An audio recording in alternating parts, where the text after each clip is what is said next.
হযরতে বেলাল নবীর দরবারে কাঁদে আর কয়, নবী গো, ও নবীজি, আপনার পবিত্র জবান দিয়া বলছেন গো নবী, আবু বকর ভাই জান্নাতে যাবে, ওমর জান্নাতে যাবে, ওসমান জান্নাতে যাবে, আলী জান্নাতে যাবে।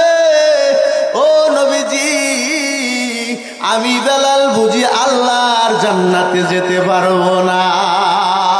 আল্লাহর পয়গাম্বর বিশ্ব নবী ডাকদা বললেন, বেলাল তুমিও আল্লাহর জান্নাতে যাবা। হযরত বেলাল ডাকদা কয়, নবী গো, আবু বকর আগে জান্নাতে যাবেন, আমি বেলাল আগে জান্নাতে যাব। কোন আবু বকরের কথা বলছেন ভাই গো? কোন আবু বকরের কথা বলছেন? আল্লাহর পয়গাম্বর সরকারে কায়নাত নবী মুহাম্মদুর রাসূলুল্লাহ সাল্লাল্লাহু আলাইহি ওয়াসাল্লাম নবী আমার বলেন, দুনিয়ার সমস্ত মানুষের ঋণ আমি পরিশোধ করেছি, কিন্তু আমার আবু বকরের ঋণ আমি পরিশোধ করতে পারি নাই। কিয়ামতের ময়দানে মাহশরের দিনে আমার আল্লাহ তাআলা আবু বকরকে জান্নাত পুরস্কার দিয়া আমার আল্লাহ তাআলা জান্নাত পুরস্কার দিবে। সুবহানাল্লাহ। কোন আবু বকরের কথা বলছেন? একদিন আম্মাজান হযরত আয়েশা সিদ্দিকা রাদিয়াল্লাহু তাআলা আনহা ডাক কয়, নবী গো, ও নবীজি, আমি যদি আপনার কাছে কিছু চাই আপনি কি আমারে দিবেন? আল্লাহর পয়গাম্বর ডাকদা বললেন, আয়েশা তুমি আজকে আমার কাছে যা চাবা, আমি যখন গিয়েছিলেন ওই সময় আমার আল্লাহ পাক রব্বুল আলামিনের সাথে দীর্ঘ 27টি বছর যখন নবীজি কথা বলেছেন, এমন কোন কথা যেই নবীজি নামাজ নিয়ে আসছেন বলে এমন কোন আমল, এমন কোন কথা যেটা এখন পর্যন্ত উম্মতের মাঝে বলা হয় নাই, এমন কোন কথা বাকি আসেনি, সেই কথাটা তুমি নবীর কাছে গিয়া জিজ্ঞাসা করো। সুবহানাল্লাহ বলেন। আম্মা জান হযরত আয়েশা সিদ্দিকা রাদিয়াল্লাহু তাআলা আনহা দৌড়ে চলে গেলেন নবীজির কাছে, গিয়া ডাক কয়, নবী গো, ইয়া রাসূলুল্লাহ, ইয়া হাবিবাল্লাহ, নবীজি, এখন যদি আমি আপনার কাছে কিছু চাই তাহলে কি আপনি আমারে দিবেন? আল্লাহর পয়গাম্বর ডাকদা বললেন, ও আমার আয়েশা, তুমি যখন চাইবা তখন তোমাকে দিয়া ধন্য করে দিব। সুবহানাল্লাহ বলেন।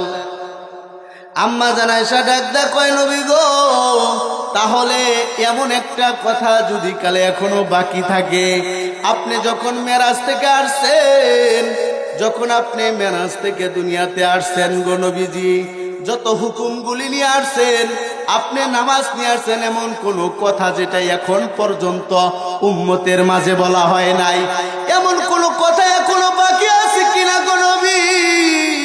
সেই কথাটা আমি আয়েশারে শুনাইয়া আমি আয়েশারে ধন্য করে দিন। আল্লাহর পয়গাম্বর আম্মা জান আয়েশাকে নবী ডাকদা কয়, আয়েশা, ও আমার আয়েশা, শুনো, এটা তোমার কথা না, এটা মনে হয় আমার আবু বকরের কথা। দুনিয়ার সমস্ত মানুষের ঋণ আমি পরিশোধ করেছি, কিন্তু আমার আবু বকরের ঋণ আমি পরিশোধ করতে পারি নাই। তবে একটা কথা শুনে রাখো, কিয়ামতের ময়দানে আমার আল্লাহ পাক রব্বুল আলামিন আবু বকরকে জান্নাত পুরস্কৃত করবে। জোরে কোন সুবহানাল্লাহ বলে এমন একটা কথা, এমন একটা বাণী আল্লাহ রব্বুল আলামিন আমাকে শিক্ষা দিয়েছেন, যেই কথাটা এখন পর্যন্ত উম্মতের মাঝে বলা হয় নাই।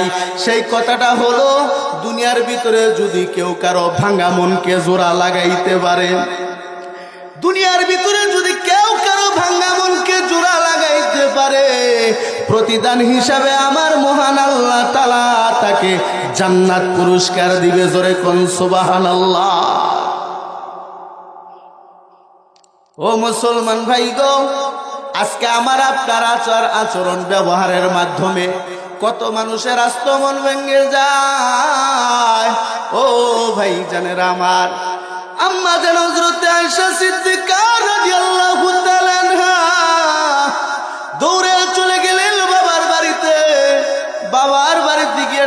কয় আব্বা গো, আল্লাহর পয়গাম্বর বিশ্ব নবী এমন একটা বাণী আমারে শুনাইয়া দিছে, এমন একটা বাণী আমারে শুনাইছেন, দুনিয়ার ভিতরে যদি কেউ কারো ভাঙ্গা মনকে জোড়া লাগাইতে পারে, প্রতিদান হিসাবে আমার আল্লাহ তাআলা তাকে জান্নাত দিবে। জোরে কোন সুবহানাল্লাহ। এই কথাটা শোনা মাত্রই নবীজির সাহাবী হযরত আবু বকর সিদ্দিক রাদিয়াল্লাহু তাআলা আনহু চোখের পানি ছাড়িয়া কাঁদলেন। আম্মা জান আয়েশা ডাকতে কয় বাবা, আমি কি আপনারে কষ্ট দিলাম কিনা গো বাবা? আমার ব্যবহারের মাধ্যমে কি আপনি কষ্ট পেয়েছেন? হযরত আবু বকর সিদ্দিক ডাকতে কয় মা গো, ও মা, তোমার ব্যবহারে কষ্ট পাই নাই, তবে এমন একটা বাণী নবী শুনাইয়া দিছে, না জানি আমি আবু বকরের আচার ব্যবহারের মাধ্যমে না জানি কার আস্ত মন ভেঙে গেছে, সেই ভয় করতেছি। না জানি কিয়ামতের ময়দানে আল্লাহ রাব্বুল আলামিন আমি আবু বকরের সঙ্গে কোন ব্যবহার করে। ও মুসলমান ভাইজানেরা, সেই জন্য হাতে পায়ে ধরে অনুরোধ করে বলবো, আমার আচার আচরণ, আমার ব্যবহারে যেন কারো আস্ত মন ভেঙে না যায়। যদি আমার আপনার আচার ব্যবহারের মাধ্যমে যদি মানুষের আস্ত মন যদি ভেঙে যায়, না জানি আল্লাহ রব্বুল আলামিন আমাদের সাথে কোন আচার আচরণ করে। কথা ঠিক কিনা? তাহলে আমাদের আচার ব্যবহার সুন্দর করা দরকার আছে কিনা বলেন?